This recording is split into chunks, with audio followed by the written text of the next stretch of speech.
Hello,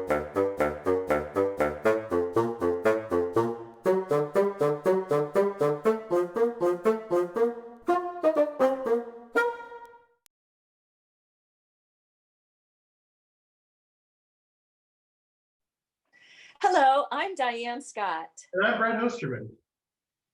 Here we are on day 7 of the 12 Days of Christmas, where we share the stories behind the Christmas songs.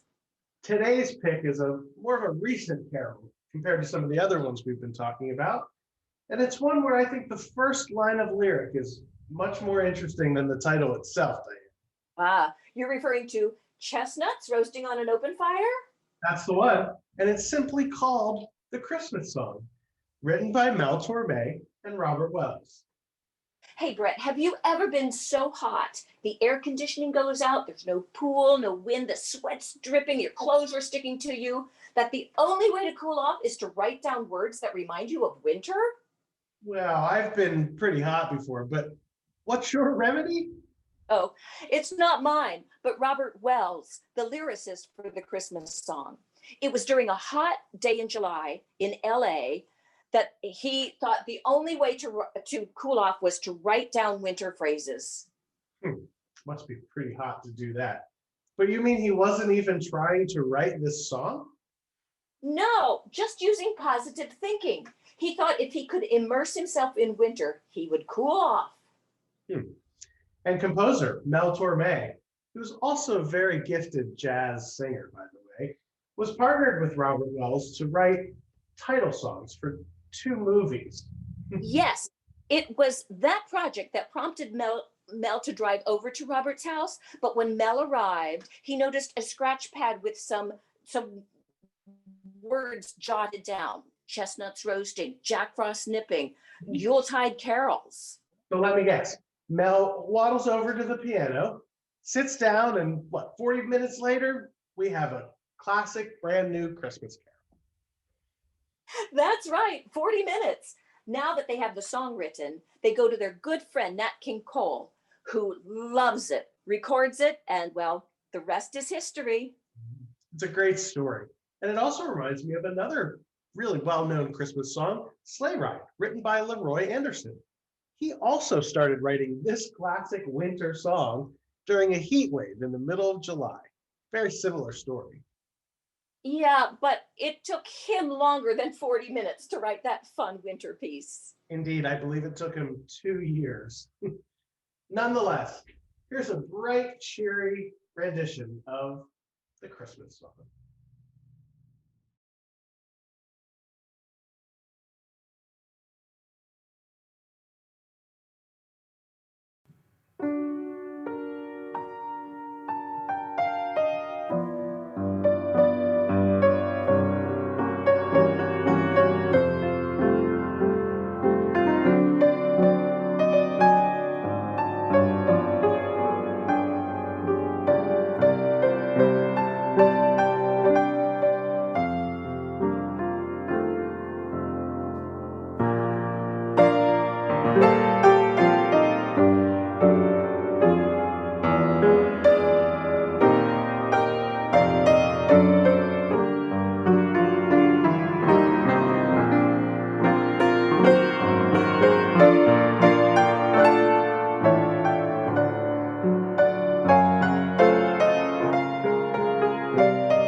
Bye.